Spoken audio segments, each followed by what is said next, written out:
Quand j'enseignais l'examen psychologique de l'enfant et de l'adolescent à Paris Descartes, j'enseigne plus, j'ai pris ma retraite l'an passé. Je posais souvent cette question à mes étudiants.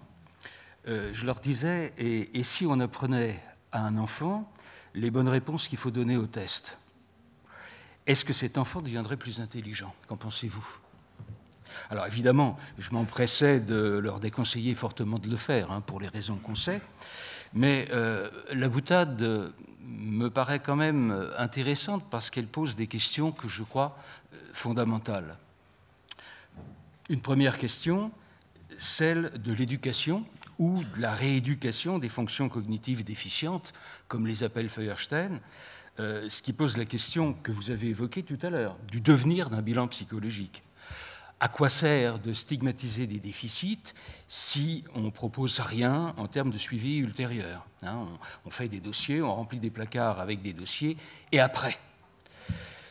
Première chose. Deuxième chose, celle que vous venez d'évoquer, de la transférabilité des acquis. C'est-à-dire, est-ce que les choses qui sont acquises dans un domaine peuvent se transférer dans un autre, c'est-à-dire généraliser, c'est-à-dire finalement apprendre à être intelligent, c'est-à-dire utiliser ailleurs ce qu'on a appris dans un premier temps.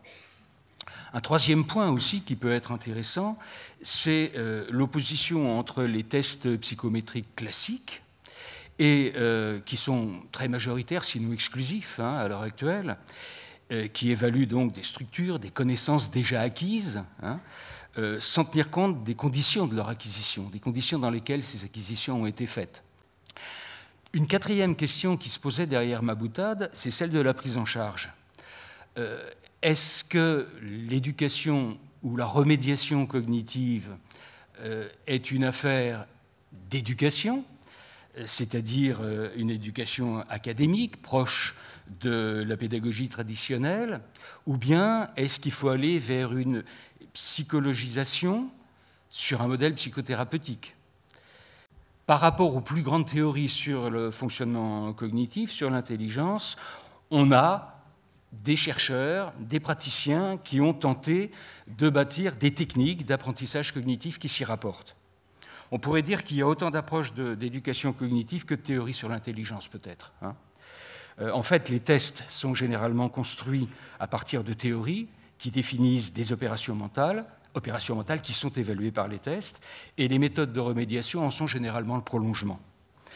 Si le test révèle un déficit sur l'une de ces opérations mentales ou sur une série d'opérations mentales, lui-même déficient à cause d'une structure logique qui est défectueuse, alors le remède consistera à rééduquer, à apprendre les mécanismes logiques qui paraissent insuffisants. Ce sera le cas, par exemple, dans une technique qui s'appelle ARL, Atelier de raisonnement logique, sous la direction de Pierre Igelet, pour l'exemple piagétien. Vous voyez, je n'irai pas plus loin, je m'en tiendrai là. Feuerstein, alors vous avez cité tout à l'heure Reuven Feuerstein, et dans sa foulée d'autres auteurs, tels que Carl Heywood aux États-Unis, Pierre Audi au Canada, Burden, enfin bon, un certain nombre d'auteurs qui suivent Feuerstein et qui se réfèrent à un ensemble théorique, la théorie de l'apprentissage médiatisé, construite à la fois à partir des apports de Jean Piaget, de Vygotsky, de Brunner, et de l'intelligence artificielle et de beaucoup encore d'autres techniques, d'autres approches. L'approche de Feuerstein repose sur une double analyse. D'une part, une étude des fonctions cognitives déficientes et d'autre part, une étude des paramètres de la médiation. J'ai travaillé avec Rosine Debray sur les techniques de Reuven Feuerstein et nos travaux rejoignaient ceux de Feuerstein, c'est-à-dire que l'éducation cognitive, à notre sens, est un moteur puissant propre à redynamiser des fonctionnements cognitifs déficients ou éteints. À ma connaissance, en France, ces méthodes d'éducation cognitive sont d'un usage assez limité. En France et peut-être un peu moins dans les pays européens qui nous entourent, mais en France d'un usage très très limité.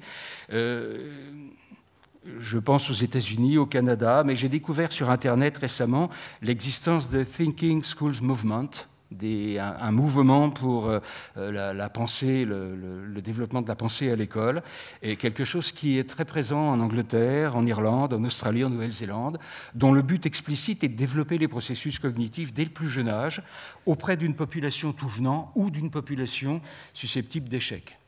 Alors, au cours de ma carrière, j'ai souvent été appelé par des enseignants, des psychologues scolaires d'éducation nationale, qui me demandaient de venir leur parler d'éducation cognitive. Alors, certains étaient vite convaincus de l'utilité de ces approches, mais souvent aussi, dans les discussions qui suivaient mon exposé, je percevais des réticences. Les gens me disaient, mais est-ce qu'il ne s'agit pas d'un conditionnement, au mauvais sens du terme, hein? Est-ce qu'on n'est pas en face d'une manipulation face à la liberté de penser? Somme toute, on entendait un peu les mêmes critiques que celles qui ont été faites et qui sont encore faites à certaines techniques de prise en charge des enfants autistes, vous voyez.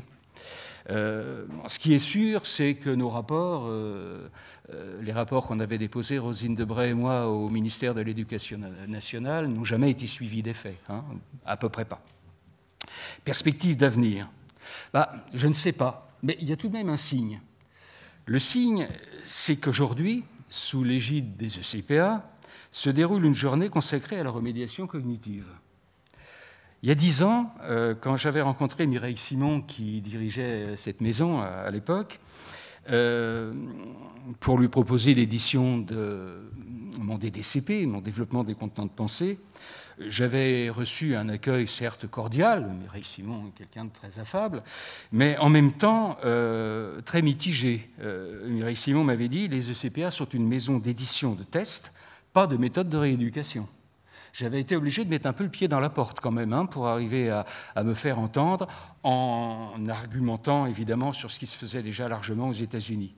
Alors vous voyez, 10 ans après, non seulement les ECPA organisent une journée, mais la maison d'édition publie plusieurs techniques, dont celles dont il a été question tout à l'heure et qui vont suivre ensuite mon propos. Alors mon optimisme me pousse à y voir un signe.